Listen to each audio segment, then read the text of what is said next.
बियंस सी दिया गया एम्फोटेरिक यानी वहां से होता है। तो मतलब ये इसका मतलब भी डुअल नेचर का होगा।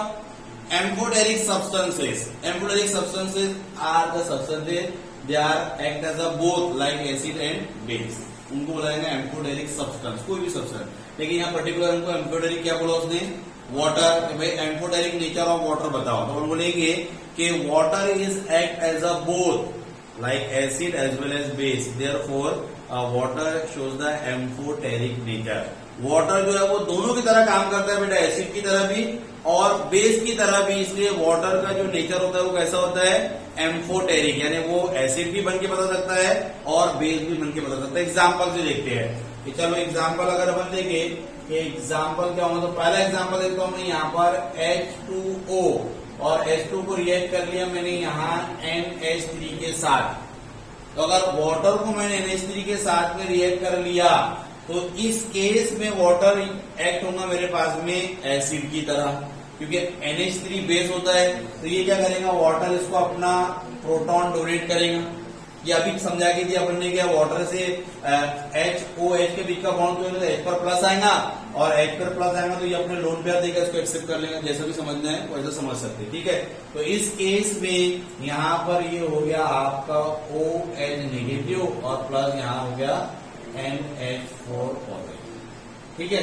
तो ये हो गया अकॉर्डिंग टू लॉरी ब्रॉन्स्टेड। किसके हिसाब से बनी ये कंसेप्ट, लॉरी ब्रॉन्स्टेड, ये याद रखना, ये कंसेप्ट लॉरी ब्रॉन्स्टेड के हिसाब से देख रहे हैं। तो लॉरी ब्रॉन्स्टेड के हिसाब से एसिड यानी क्या जी, बोलो एसिड यानी कौन होता है, बोलो yes proton donor, proton donor. तो ये इसने अपना H प्रोटॉन डोनेट कर दिया, इसलिए according to Lowry Bronsted water is act as a acid, ये एसिड की तरह काम करेंगे यहाँ पर लॉरी ब्रॉन्स्टेड, ये बात याद रखना। अब दूसरा एग्जांपल इसका बेस। तो अगर मैं H2O को रिएक्ट कर दूं HCl के साथ, हाइड्रोक्लोरिक एसिड के साथ, तो हाइड्रोक्लोरिक एसिड तो नाम ही क्या नाम, एसिड है, नाम से उसका नाम चलता है एसिड है करके। तो अगर ये एसिड है तो ये फिर अपना प्रोटॉन वाटर को डोनेट करेगा। अगर इसने वाटर को डोनेट कर दिया तो ये हो जाएगा H3O पॉजिटिव और यहाँ हो जाएगा। आई बात समझ में सभी के। इसको आप डबल एरो से बदल सकते हैं क्योंकि यहाँ पर इक्विलिब्रियम मेंटेन हो जाएगा, कॉन्जुगेट एसिड बेस पेयर बन जाएंगे लॉरी ब्रॉन्स्टेड के हाइड्रोजन, ठीक है। तो यहाँ पर ये हो गया मेरे पास में एसिड, क्यों हो गया एसिड, तो इसने अपना प्रोटॉन इसको डोनेट कर दिया, तो proton donor according to Lowry Bronsted ये हो जाएगा एसिड। समझ में आया सभी के। तो वाटर ने दोनों काम बता दिया, यहाँ पर वो एसिड की तरह काम हो गया और ये वाले केस में वो बेस की तरह बिहेव कर रहा है, क्योंकि वो क्या कर रहा है, प्रोटॉन एक्सेप्ट कर रहा है। तो बेस होता है प्रोटॉन एक्सेप्टर, प्रोटॉन एक्सेप्टर, तो प्रोटॉन एक्सेप्ट करने वाला बेस, ठीक है। तो यहाँ पर एसिड हो गया, प्रोटॉन डोनर एसिड, यहाँ पर प्रोटॉन एक्सेप्ट कर रहा है तो बेस हो गया। ये हो गया आपका एम्फोटेरिक नेचर ऑफ वाटर, के वाटर का एम्फोटेरिक नेचर होता है। क्लियर है, सभी की समझ में आ गया। चलिए अगली चीज है, यहाँ पर दो डेफिनेशन अपने को देखनी है। एक देखना है डिग्री ऑफ डिसोसिएशन अल्फा, जो अपन ने उस दिन उसमें भी देखा था, डिग्री ऑफ डिसोसिएशन क्या था जी, डिग्री ऑफ डिसोसिएशन याद है कि किसी को, डिग्री ऑफ डिसोसिएशन जिसको रिप्रेजेंट किया जाता है अल्फा से, डिग्री ऑफ डिसोसिएशन। अपन ने देखा था ये अभी वेंट ऑफ फैक्टर में, वेंट ऑफ फैक्टर आई में देखा था अपन ने बेटा डिग्री ऑफ डिसोसिएशन वगैरह। तो देखिए अब डिग्री ऑफ डिसोसिएशन क्या होता है, डिग्री ऑफ डिसोसिएशन को अपन ने बताया था रेशो, क्या था जी, वो तो लिख के बताता हूं पहले एक बार कि अल्फा इज इक्वल टू क्या था, number of moles of electrolyte, number of moles of electrolyte dissociated upon total number of moles dissolved, ठीक है। ये हो गया अपना अल्फा डिग्री ऑफ डिसोसिएशन का फॉर्मूला। क्या है, अब सुनो डेफिनेशन। तो alpha degree of dissociation is the ratio of, किसका रेशियो है, तो is the ratio of total number of moles of electrolyte dissociated to the total number of moles of electrolyte dissolve is called as the alpha, ठीक है। यानी उस दिन मैंने समझाया था कि अगर मेरे पास में एक बीकर है, बीकर में भाई मैंने कोई जो भी सब्सटेंस उसमें डाला, 100 मैंने समझाया था वहां के 100 डाला, 100 में से जाने के बाद में वो 80 में टूटा, ठीक है। तो अपन ने देखा कि 80% में टूट गया, तो अल्फा मेरे पास में क्या हो जाएगा, तो हो जाएगा आपका 80/100। ये समझाया था ना अपन ने, अगर ये बीकर है, इस बीकर में पास में कोई जो भी सब्सटेंस है, ये वाटर में मैंने यहाँ पर कोई जो भी सब्सटेंस वगैरह NaCl वगैरह मैंने डाल दिया, ऐसा बोला। पानी में जाने के बाद में वो डिसोशिएट हुआ, कितना डिसोशिएट हुआ, तो अपन ने कहा कि 80% हुआ। कितना डाला था, डिजोल्व कितना किया था, तो अपन बोलेंगे 100 किया था अपन ने डिजोल्व। तो इन दोनों के बीच का ratio, number of moles of electrolyte dissociated to the number of moles of electrolyte dissolve, कितने डिजोल्व किए थे, कितने में टूटा, इनका रेशियो बोल दिया। इसके रेशियो को बोला जाता है अल्फा, यानी डिग्री ऑफ डिसोशिएशन। क्लियर है, सभी के समझ में आया। लेकिन यहाँ पर अपन ये वाले डेफिनेशन इस्तेमाल करेंगे, यहाँ पर अपन इसको इस्तेमाल करेंगे फ्रैक्शन में, क्या में, फ्रैक्शन। तो अल्फा यानी degree of dissociation is defined as a fraction of total number of moles of electrolyte dissociated at equilibrium is called as the alpha यानी डिग्री ऑफ डिसोसिएशन। ठीक है, रेशियो को फ्रैक्शन भी बोला जाता है। रेशियो को क्या बोलते हैं, फ्रैक्शन। फ्रैक्शन में वैल्यू आएगी ना इसकी, फ्रैक्शन यानी पॉइंट में आना, 0 पॉइंट इतना, 0 पॉइंट उतना, उसको फ्रैक्शन बोलते हैं। हम जो डेफिनेशन यानी अपने इस बुक में न्यू वाले जो अपने को डेफिनेशन दिए हुए है कि it is defined as a fraction of क्या, number of moles of electrolyte dissociated at equilibrium is called as the alpha यानी डिग्री ऑफ डिसोसिएशन। समझ में आया? I repeat, a number of moles of electrolyte dissociated at equilibrium is called as the degree of dissociation। इसको degree of dissociation यानी alpha कहा जाता है। ठीक है, चलिए अब आगे देखिए। अब परसेंटेज अल्फा जो है अपने को दिया हुआ है कि परसेंटेज अल्फा निकालना है अपने को, परसेंटेज, इसका परसेंटेज निकालना है। तो परसेंटेज क्या निकाल लेंगे, तो परसेंटेज निकाल लेंगे भाई अल्फा इंटू 100। ठीक है, ये परसेंटेज निकालने का फॉर्मूला है कि अल्फा को 100 से मल्टीप्लाई कर दो, परसेंटेज अपना निकल जाएगा। तो ये याद रखना है, परसेंटेज निकालना है, न्यूमेरिकल में आएगा अपने को इस्तेमाल करने में।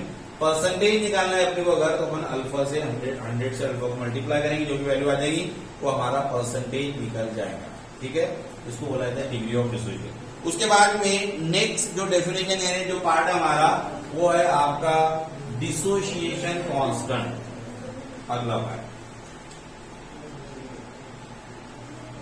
Dissociation constant. डिसोसिएशन कांस्टेंट, इसको के से रिप्रेजेंट किया जाता है, डिसोसिएशन कांस्टेंट। ठीक है, अब डिसोसिएशन कांस्टेंट क्या है, तो इसको समझने के लिए, अंडरस्टैंडिंग के लिए अपन पहले एक छोटा सा इसका डेरिवेशन करते हैं। डेरिवेशन क्या है, तो हम बोलेंगे यहाँ पर कंसीडर, हम कंसीडर करते हैं, कंसीडर अ वीक इलेक्ट्रोलाइट। मैंने एक तरह का यहाँ पर वीक इलेक्ट्रोलाइट कंसीडर किया, कंसीडर अ वीक इलेक्ट्रोलाइट। वो इलेक्ट्रोलाइट क्या है, consider a weak electrolyte Ba, capital B capital, ये एक तरह का वीक इलेक्ट्रोलाइट। ठीक है, एक वीक इलेक्ट्रोलाइट मैंने कंसीडर किया। वीक इलेक्ट्रोलाइट जो पानी में जाने के बाद में पार्शियली क्या होता है, डिसोसिएट होता है, वो मैंने इलेक्ट्रोलाइट कंसीडर किया है। ठीक है, अपने बुक में ये दिया हुआ नहीं है, अपने बुक में एसिड और बेस से उसने दिया। एसिड के लिए उसने Ha कंसीडर किया और बेस के लिए उसने BOH कंसीडर किया। अब अपन दोनों के लिए एक इक्वेशन लिख लेंगे। अब इसी से आप एसिड भी लिख सकते हैं, इसी से आप बेस भी लिख सकते हैं, इसलिए मैं Ba लेके चल रहा हूँ। तो मैंने यहाँ पर कंसीडर किया वीक इलेक्ट्रोलाइट जो Ba है। ठीक है, इन वाटर, अगर वाटर में डालेंगे weak electrolyte, it is partially dissociate and it maintain the equilibrium, है ना। पानी में जिसको आप डालेंगे तो डालने के बाद में ये टूटेगा, कैसा टूटेगा, पार्शियली टूटेगा। अगर ये पार्शियली टूटा तो ये इक्विलिब्रियम मेंटेन कर लेगा। तो चलिए अपन लिखकर बताते हैं उसको कि भाई ये मेरे पास में Ba था और ये Ba पानी में जाने के बाद में टूटा, टूटने के बाद में टूट गया B प्लस में और A माइनस। ठीक है, ये मेरे पास में इक्विलिब्रियम यहाँ पर स्टेब्लिश हो गया, यानी यहाँ पर मैंने इसको इक्विलिब्रियम को मेंटेन कर लिया। ठीक है, अब यहाँ पर अपन एक तरह का लॉ लगाएंगे, इसको बोला जाता है लॉ ऑफ मास एक्शन। ठीक है, तो according to law of mass action, law of mass action, ये एक थ्योरेटिकल लॉ। तो according to law of mass action, law of mass action क्या बोलता है, तो लॉ ऑफ मास एक्शन ये बोला जाता है अब लॉ ऑफ मास एक्शन यानी इस जो इक्विलिब्रियम है जो कि डिसोसिएशन कांस्टेंट ये टूट गया, डिसोसिएट हुआ, तो मैं यहां पर लेता हूं के, और इस के को यहां बताया जाएगा इक्विलिब्रियम कांस्टेंट। क्या बताया जाएगा? Equilibrium constant. Equilibrium constant is equal to अपने के यानी equilibrium constant K is equal to क्या? तो के इज इक्वल टू होता है यहां पर concentration of product divided by concentration of reactant. Concentration of product क्या है? तो मेरे पास में यहाँ बी प्लस है। कॉन्सेंट्रेशन को बताया जाता है स्क्वायर ब्रैकेट से। क्या बताते हैं? Square bracket. तो याद रखना है स्क्वायर ब्रैकेट यानी कॉन्सेंट्रेशन। क्या फॉर्मूला है भाई लॉ ऑफ मास एक्शन? तो K is equal to concentration of product divided by concentration of reactant. तो प्रोडक्ट साइड में कौन है? B plus. अब यहां लेना है into concentration of A minus. ठीक है, यहां प्लस है, ये प्लस नहीं लेना है, यहां इंटू करना है। तो concentration of B plus into concentration of A minus, ये प्रोडक्ट हो गया डिवाइडेड बाय अपॉन में कॉन्सेंट्रेशन ऑफ किसका? रिएक्टेंट का, प्रोडक्ट अपॉन रिएक्टेंट, ये बेटा फॉर्मूला होता है इसका। अब प्रोडक्ट है मेरे पास, रिएक्टेंट है मेरे पास में बी ए का कॉन्सेंट्रेशन। आया क्या? तो सबके समझ में आ गया क्या? तो जो लॉ ऑफ मास एक्शन है वो किस तरीके से अप्लीकेबल होता है बेटा? तो जो लॉ ऑफ मास एक्शन उसको अप्लीकेबल करते हैं अपन concentration of product divided by concentration of reactant. कहीं पर भी कोई भी इक्वेशन में अगर आपको अप्लीकेबल करना है इसको, आप ऐसे अप्लाई करेंगे। यहाँ पर मेरे पास में प्रोडक्ट ये था, तो मैंने लिखा यहाँ पर concentration of B plus into concentration of A minus divided by concentration of B A. ये हो गया लॉ ऑफ मास एक्शन मेरा। ठीक है, अब यहां से अपन डेफिनेशन बनाते हैं अपनी डिसोसिएशन कांस्टेंट की। क्या डेफिनेशन है डिसोसिएशन कांस्टेंट की? तो मैं बोलूंगा द इक्विलिब्रियम कांस्टेंट। के को मैं क्या ले रहा हूं यहां पर? Equilibrium constant. The equilibrium constant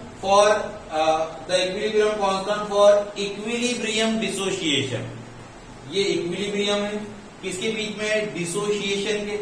B ए टूटा यहां पर डिसोसिएट हुआ, तो शब्द ध्यान से याद रखो, the equilibrium constant for equilibrium dissociation of, किसके लिए? किसको तोड़े अपन ने?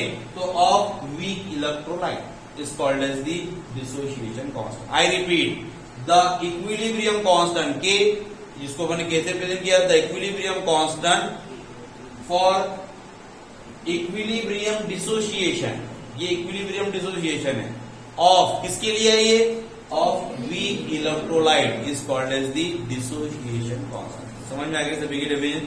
तो जैसा समझाया वहीं से अपन ने डेफिनेशन बना के दिया ताकि कंसेप्चुअल अपने को इजी समझ में आ जाए बेटा।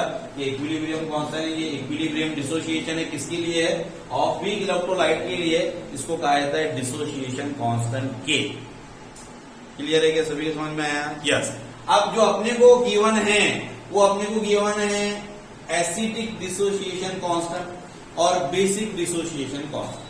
अगर एसिडिक डिसोसिएशन कांस्टेंट यानी मुझे एसिड के लिए इसको अप्लाई करना है, तो हमको दिया होता है कि कंसीडर अ वीक एसिड। यहां दे देंगे वीक एसिड, यहां लिख देता हूं मैं वीक एसिड। वीक एसिड को उसने रिप्रेजेंट करके बताया HAC। अगर HA से तो यहां पर भी क्या आ जाएगी? बोलिए HA, तो यहां काय में टूट जाएगा? H प्लस में A माइनस में। ये सेम रहेगा जैसे का, यहां क्या आ जाएगा? H प्लस, ये तो बराबर है, यहां क्या आ जाएगा? हो गया, ये एसिड के लिए लिख देंगे आप। ठीक है, डेफिनेशन वही रहेगी, द इक्विलिब्रियम कांस्टेंट फॉर किसके लिए? इक्विलिब्रियम डिसोसिएशन ऑफ, क्या लिखेंगे? Weak acid. हो गया डेफिनेशन, खत्म हो गया। आई बात सबके समझ में? ये पहला एसिड के लिए अप्लीकेबल। ठीक है, एसिड के लिए, तो एसिड के लिए इसको क्या लिखेंगे? तो एसिड के लिए लिखेंगे इसको अपन Ka। क्या लिखेंगे? Ka, यानी यहाँ पर डिसोसिएशन कांस्टेंट नॉर्मल के लिए था, एसिड के लिए बोलता है तो अपन लिखेंगे इसको, यहाँ लिखता हूं इधर Ka। भाई Ka क्या है? तो Ka है acid dissociation constant. Acid dissociation constant समझ में आ गया सभी की? तो ये हो जाएंगे एसिड के लिए, एसिड डिसोसिएशन। फिर अपने को उसने बोला कि भाई define the base dissociation constant और डिराइव करके भी बताओ, ऐसा कोई जब में क्वेश्चन आया तो अपन लिखेंगे कंसीडर अ वीक क्या? Base, weak base. वीक के लिए अप्लीकेबल रहेगा, क्यों? क्योंकि भाई अगर स्ट्रॉन्ग है तो 100% टूट जाएंगे ना, वहां इक्विलिब्रियम थोड़ी मेंटेन होगा। इसलिए वीक एसिड या वीक बेस, वीक की बात चलेंगे अभी, पूरे टॉपिक में अपने वीक का ही काम चलेगा, क्योंकि स्ट्रॉन्ग तो 100% टूटता है, वहां इक्विलिब्रियम मेंटेन नहीं होता है, और हमारे टॉपिक का नाम ही इक्विलिब्रियम है, तो इक्विलिब्रियम की जरूरत पड़ेगी, इसलिए वीक ही लेकर चलना है, स्ट्रॉन्ग कभी रहेगा नहीं। तो यहाँ पर बेस, तो बेस के लिए उसने बताया बेटा अपने को BOH ऐसा होता है, BOH ऐसे बता दिया। तो अगर BOH कर लेंगे तो यहां पर हो जाएगा मेरे पास में BOH। कैसा टूटेगा? तो ये टूटेगा अपने पास में अब B प्लस में और OH निगेटिव में, ये टूट जाएगा। ठीक है, तो यहाँ क्या हो जाएगा जी? तो यहाँ हो जाएगा तुम्हारे पास में B प्लस, यहाँ पर आ जाएगा OH माइनस, यहाँ पर आ जाएगा BOH, यहाँ पर आ जाएगा। ओके, बताओ डेफिनेशन को बना के बताएगा। The equilibrium constant for equilibrium dissociation of weak base. हो गया, ये हो जाएगा अपने पास में डिसोसिएशन, यानी इसको बोलेंगे बेस डिसोसिएशन कांस्टेंट या बेसिक डिसोसिएशन कांस्टेंट, इसको बोलेंगे एसिडिक डिसोसिएशन कांस्टेंट। क्लियर है बेटा, सभी के समझ में आ गया। तो ये दो टर्म अल्फा भी देख लिया अपन ने और डिसोसिएशन कांस्टेंट को पहले जनरलाइज इक्वेशन बता दिया तुमको BA के टर्म में। अब अगर आपको वो एसिड बोलता है तो एसिड के लिए बता सकते हैं आप, और बेस बोलता है तो आप बेस के लिए भी उसको अप्लीकेबल कर सकते हैं, दोनों के लिए सेम रहेगा, इसलिए एक जनरलाइज इक्वेशन अपन ने बताया। ठीक है, चलिए तो अगला टॉपिक है अपना